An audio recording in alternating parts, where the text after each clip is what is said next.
दोस्तों स्वागत है आपका आज की बेहद बड़ी और महत्वपूर्ण खबरों में। दोस्तों आपको बता दें आज की बड़ी खबरों में इन जगहों पर रहेगी सख्त पाबंदी और इन चीजों पर रहेगी छूट, जानेंगे विस्तार से। जी हां, इसके अलावा अगर आपका भी बैंक खाता है तो आपके लिए बड़ी खबर आ रही है, जानेंगे विस्तार से। इसके अलावा आपको बता दें सरकार ने 12 राज्यों के किसानों को दिए 2424 करोड़ रुपए। आप भी उठा सकते हैं इसका फायदा, जानिए किन लोगों को मिलेगा इसका फायदा। इसके अलावा जी हां, महंगा पड़ा पिज्जा मंगवाना, डिलीवरी बॉय निकला कोरोना पॉजिटिव, जानेंगे इस खबर को भी विस्तार से। तो दोस्तों आज हम आपको इस वीडियो में इन्हीं सभी महत्वपूर्ण खबरों के बारे में बताने वाले हैं। वीडियो को ध्यान से आखिर तक देखते रहिए ताकि आपसे कोई भी जानकारी मिस ना हो। और अगर आप भी चाहते हैं कि भारत में फैली महामारी जल्द खत्म हो जाए तो इस वीडियो को एक लाइक जरूर करें। दोस्तों उससे पहले फटाफट जान लेते हैं चीनी बीमारी की आज की ताजा अपडेट। तो आपको बता दें भारत में अब तक संक्रमित मरीजों की संख्या बढ़ती जा रही है और यह संख्या 12,500 से अधिक हो चुकी है। इनमें से 10,000 से अधिक लोगों का भी इलाज चल रहा है, जबकि 1,500 से अधिक मामले सही हो चुके हैं। और आपको बता दें 420 से अधिक लोगों की अब तक मौत हो चुकी है। और बात करें पूरी दुनिया भर की तो अब तक के अपडेट के अनुसार 20,84,000 से अधिक लोग संक्रमित हो चुके हैं। इसके अलावा 1,34,000 से अधिक लोगों की मौत हो चुकी है, जबकि 5,15,000 से अधिक लोग सही हो चुके हैं। दोस्तों हो सकता है जब तक आप यह वीडियो देख रहे हो तब तक यह आंकड़ा और भी बढ़ गया हो। इसी के साथ बढ़ते हैं इस वक्त की अगली बड़ी खबर की तरफ। जी हां, रेड, ग्रीन और ऑरेंज जोन में बटे देश के जिले, जाने यहां पर आप क्या क्या कर सकते हैं और क्या नहीं। इसके अलावा अगली खबर में बात करेंगे सरकार ने किन लोगों को भेजा पैसा। जी हां दोस्तों, आपको बता दें देश में कोरोना वायरस के बढ़ते मामलों की वजह से लॉकडाउन को 3 मई तक बढ़ा दिया गया है। जी हां, इसके प्रभाव के आधार पर देश के 736 जिलों को 3 कैटेगरी में बांटा है। रेड, ऑरेंज और ग्रीन जोन में बांटे गए इन जिलों में खास निगरानी रखी जा रही है। आइए जानते हैं आपका जिला किस जोन में आता है, इससे आपको क्या छूट मिलेगी और कौन सी पाबंदियां रहेंगी और किन कामों का आप आसानी से पालन कर सकते हैं। जी हां, कर सकेंगे। आपको बता दें रेड और ऑरेंज जोन में कोरोना वायरस का कंटेनमेंट प्लान लागू होगा, वहां किसी तरह की आर्थिक गतिविधि की इजाजत नहीं दी जाएगी। वहीं ग्रीन जोन में सोशल डिस्टेंसिंग और मास्क की अनिवार्यता के साथ आर्थिक व सामाजिक गतिविधियों की इजाजत मिलेगी। 28 दिन तक कोरोना का एक भी मरीज सामने नहीं आने के बाद ऑरेंज जोन को ग्रीन में तब्दील कर दिया जाएगा। और इसके अलावा केंद्रीय गृह मंत्रालय ने एक विस्तृत गाइडलाइन जारी की हैं। जी हां, गाइडलाइंस के मुताबिक सभी शैक्षिक संस्थानों से लेकर मंदिर, मस्जिद, गुरुद्वारे सब बंद रहेंगे। देश भर में रेलवे, मेट्रो, बसों का परिचालन बंद रहेगा। हवाई जहाज भी नहीं उड़ेंगे। कुछ लोगों को छूट भी दी गई है, किसानों को कुछ रियायतें भी दी गई हैं। जी हां, साथ ही कुछ उद्योगों को भी छूट दी गई है। इसके अलावा आपको बता दें केंद्रीय गृह मंत्रालय द्वारा जारी गाइडलाइंस के मुताबिक खाद बीज की दुकानें खुलेंगी। वहीं सार्वजनिक जगहों पर मास्क पहनना बेहद जरूरी होगा। इसके अलावा ई कॉमर्स, कुरियर सेवाओं को भी राहत दी गई है। गाइडलाइंस के अनुसार जरूरी चीजों को बनाने वाले कारखाने खुले रहेंगे। इसके अलावा मेडिकल अस्पताल, क्लिनिक के साथ दवाई की दुकानें खुली रहेंगी। जी हां, किसानों की समस्या को ध्यान में रखते हुए खेती से जुड़े कामों को भी छूट दी गई है।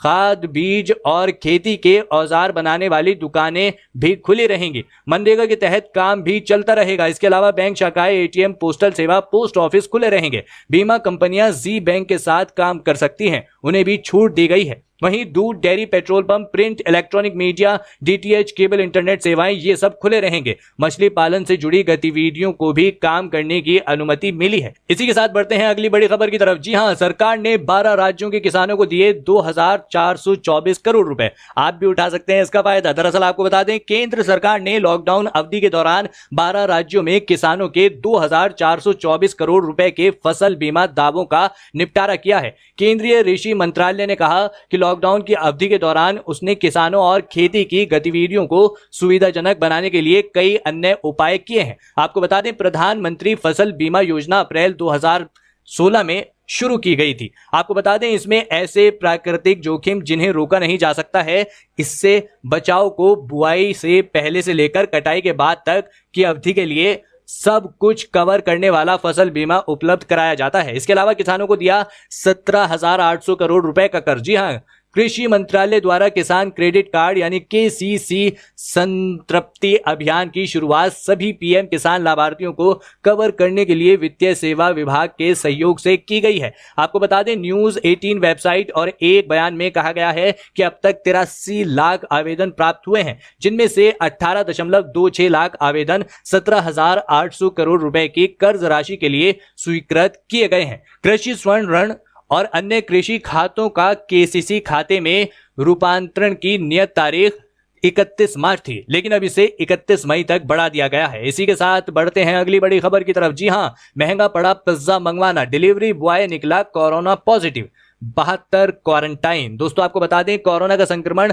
अब आपके घर तक कैसे पहुंच रहा है, इसके कारण जानने के बाद यह बेहद डराने वाला है। जी हां, अब दिल्ली में 72 लोगों को क्वारंटाइन किया गया है क्योंकि इन्होंने पिज्जा की होम डिलीवरी करवाई थी और डिलीवरी बॉय कोरोना पॉजिटिव मिला। जानकारी के अनुसार पिज्जा डिलीवरी बॉय मार्च के आखिरी सप्ताह तक ड्यूटी कर रहा था और इसके बाद पिछले हफ्ते उसकी कोरोना की रिपोर्ट पॉजिटिव आई है। इस बात की जानकारी मिलते ही प्रशासन में हड़कंप मच गया है और उसके संपर्क में आए लोगों की जानकारी जुटाई गई। इसी के साथ बढ़ते हैं अगली बड़ी खबर की तरफ। जी हां, लॉकडाउन ई पास आरोग्य सेतु ऐप पर जल्द मिलेगी ये सुविधा। जानिए कैसे मिलेगा ई पास। दोस्तों आपको बता दें, कोरोना वायरस की रोकथाम के लिए तैयार किए गए भारत सरकार के आरोग्य सेतु ऐप का इस्तेमाल करने वाले लोगों के लिए राहत भरी खबर है।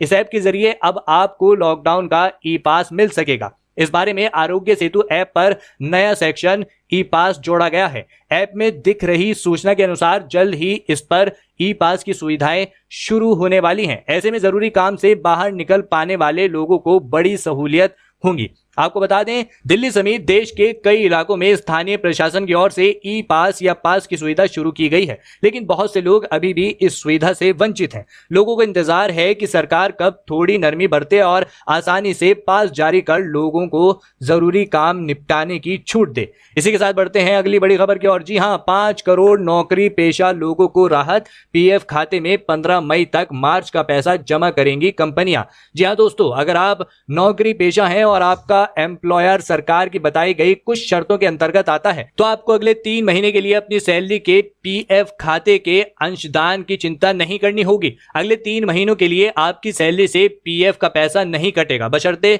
इन नियमों को आपका नियोक्ता पूरा करता हो। जी हां, दरअसल आपको बता दें, भारत सरकार ने कहा है कि अगले 3 महीनों के लिए नियोक्ता और कर्मचारी 12% प्रत्येक के योगदान का भुगतान करेगी। यदि आपकी स्थापना में 100 कर्मचारी हैं और उनमें से 90% कर्मचारी 15,000 रुपए महीने से कम कमाते हैं, यह आपको वित्तीय रूप से लाभान्वित करेगा और आपके पेरोल पर कर्मचारियों की निरंतरता को भी बनाए रखेगा। इसी के साथ बढ़ते हैं इस वक्त की अगली बड़ी खबर की ओर। जी हां, 3 मई तक ये है बैंकों की टाइमिंग। सरकार ने जारी की गाइडलाइन। अगर आपका भी बैंक में खाता है तो आपके लिए महत्वपूर्ण खबर। दरअसल आपको बता दें, कोरोना संकट के चलते केंद्र सरकार ने लॉकडाउन को 3 मई तक के लिए बढ़ा दिया है। प्रधानमंत्री नरेंद्र मोदी ने 14 अप्रैल को लॉकडाउन बढ़ाए जाने की घोषणा की। इसके अगले ही दिन यानी 15 अप्रैल को बैंकिंग सेक्टर को लेकर गाइडलाइन जारी की गई। गाइडलाइन में बैंकिंग कामकाज को लेकर नागरिकों को सूचित किया गया है। केंद्र ने बैंकों को निर्देश दिया है कि गाइडलाइन में बैंकों की टाइमिंग 24 अप्रैल से 14 अप्रैल यानी लॉकडाउन के पहले फेज में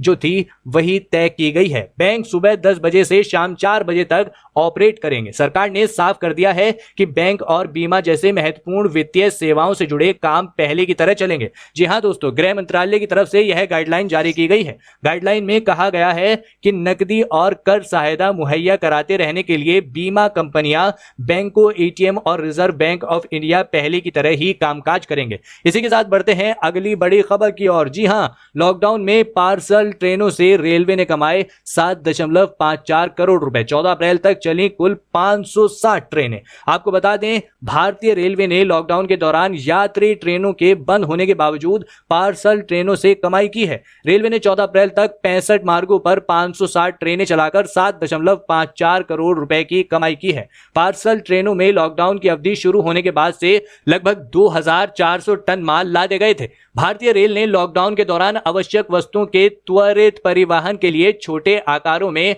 पार्सल वैन उपलब्ध कराए हैं। रेलवे ने आवश्यक वस्तुओं की निर्बाध आपूर्ति सुनिश्चित करने के लिए चुनिंदा मार्गों पर समय सारिणी के अनुसार पार्सल स्पेशल ट्रेनें चलाने का निर्णय लिया है। आपको बता दें कोविड-19 के कारण हुए लॉकडाउन को देखते हुए चिकित्सा आपूर्ति, चिकित्सा उपकरण, खाद्य आदि आवश्यक वस्तुओं का परिवहन छोटे पार्सल साइज में किया जाना बहुत महत्वपूर्ण है। इसी के साथ बढ़ते हैं अगली बड़ी खबर की ओर। जी हां, अच्छी खबर। जी हां, आपको बता दें चीन को करारा जवाब, देश की इन 2 कंपनियों ने शुरू किया एंटीबॉडी रैपिड टेस्ट किट का उत्पादन। दरअसल आपको बता दें देश में बढ़ रहे संक्रमण से लड़ने के लिए भारत की 3 में से 2 कंपनियों ने कोविड-19 की जांच के लिए एंटीबॉडी आधारित रैपिड टेस्ट किट के उत्पादन का काम शुरू कर दिया है। इन दोनों कंपनियों को फार्मास्यूटिकल्स और चिकित्सा उपकरणों के विनिर्माण के लिए national regulatory body Central Drugs Standard Control Organisation ने लाइसेंस जारी कर दिया है। यह कदम ऐसे समय पर उठाया गया है जब भारत सरकार ने चीन से